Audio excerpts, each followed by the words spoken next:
We're now going to look at the major news and developments in Asia and between China and the Philippines with our guest, Mr. Celso Cainglet, international relations expert who just returned from China, and maybe he will share with us his impressions of all these reports. Number one, of course, is this report about President Duterte's statement in a speech in Mindanao. Sniper rifles from China used in killing Hapilon and Maute. We take this from Manila Bulletin. The sniper rifles donated by China were used to kill the top 2 terror suspects in Marawi City, President Duterte revealed on Tuesday. The president thanked both China and Russia for the military assistance given to the Philippine military to enhance its anti-terrorism capability. Duterte, who earlier declared the liberation of Marawi from terrorists, claimed that sniper weapons could make a kill shot at 1 kilometer distance. Quote again in Tagalog, walang hangin. Pagka umaga, yung mga nagamit natin, malaking tulong yung ibinigay. There was no wind every morning, so we used that rifle. It was a great help. Last June, China donated more than 3,000 sniper and assault rifles to the Philippine military to help fight Islamic militants in Mindanao. Okay, before we go on to the next item, let me just say that, of course, there are detractors who are saying that this was not so. They have various claims. My own reaction is that President Duterte is a pedagogic president from the very beginning. When he criticizes the West, the U.S., the European Union, and so on. And I think this is part of the symbolic pronouncements of President Duterte, highlighting the donations, the assistance from China and Russia. Because it's expected that there are many pro-Americans in the Philippine military, political circles, and so on. Well, I saw a lot of posts refuting the claim of the president, but between this Tom, Dick, and Harris refuting the president, and the president was on the ground, was direct report from the commanders, I would rather believe the president. Yes. So we move on to the next item, which is the controversy over bloggers again. Cayetano defends official bloggers with him at the United Nations. Foreign Secretary Alan Peter Cayetano defended the bloggers who joined the government's official delegation when he recently spoke at the United Nations General Assembly in New York. Pro-Duterte bloggers Joseph Nieto, also known as Thinking Pinoy, was among those who flew to New York using taxpayers' money. Cayetano confirmed that the government used public funds to shoulder Nieto's airfare and allowances in New York. Quote, why were the bloggers part of the official delegation? A reporter asked Cayetano in an interview on Thursday, October 19. Cayetano shot back at reporters saying, I think the bigger question is, why weren't you guys with me? It was a major policy speech. Kung wala ang bloggers, paano yung coverage namin? Without the bloggers, how will our coverage be? And so, what's your reaction there? Well, first of all, it is his prerogative. Second, blogging has already entered the mainstream, you know, and in fact, more people read blogs than mainstream print. That's right.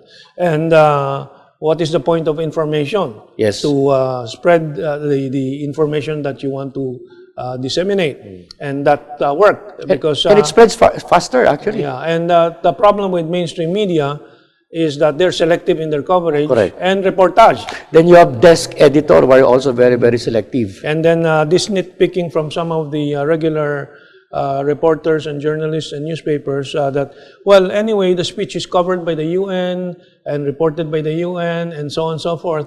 The point is, will those reports reach the Philippine audience? Correct. Okay.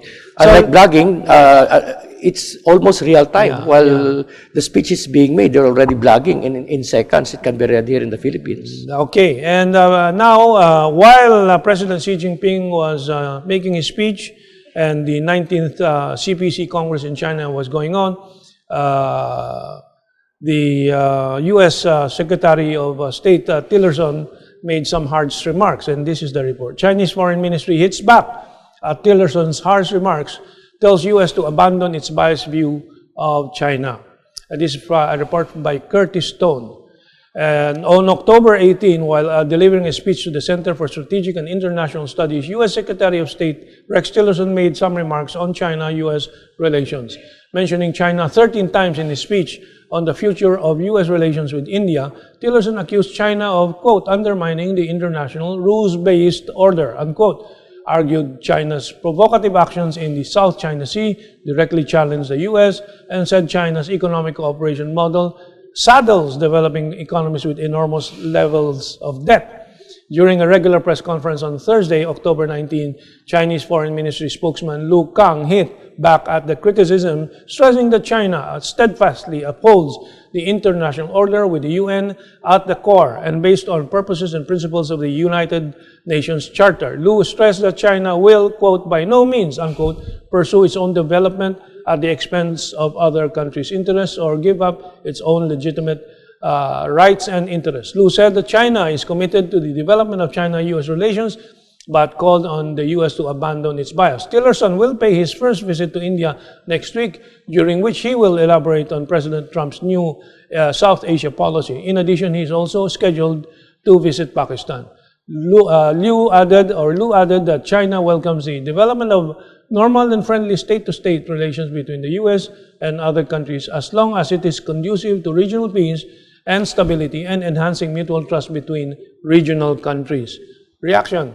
Well, these Neanderthals just cannot accept the fact that their time is over. Okay. And they're talking about China dominance in the South China Sea, whereas as a matter of fact, they're the ones who corralled the South China Sea with their bases Right. surrounding China. 10,000 Yes. kilometers away or miles away.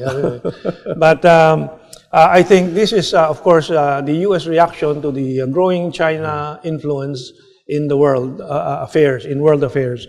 Finally, in the 19th CPC National Congress, the 3.5-hour speech of President Xi Jinping essentially is this report. Xi calls for advancing socialism with Chinese characteristics for a new era. Xi Jinping on Thursday called on members of the Communist Party of China and people of all ethnic groups in the country to advance socialism with Chinese characteristics for a new era.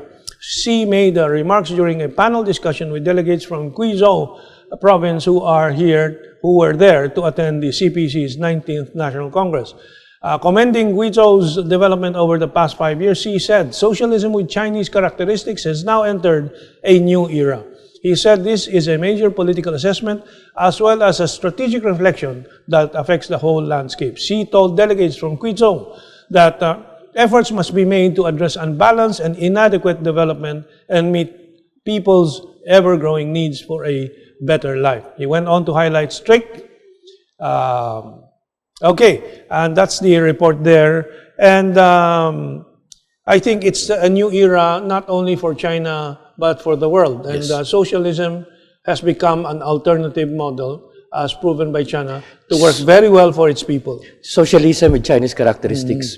You know, when I was listening to the report, 3.5-hour report of President Xi, as if I was listening to a philosophy lecture.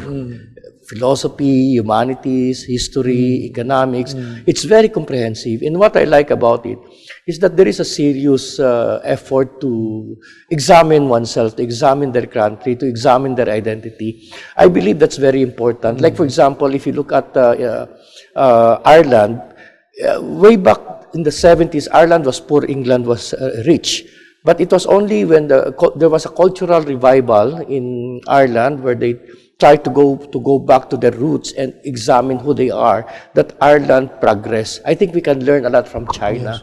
And there are two things I want to add. Number one, of course, this is in contrast to the way Trump handles his public statements, which is curt, Twitter short, without setting the background.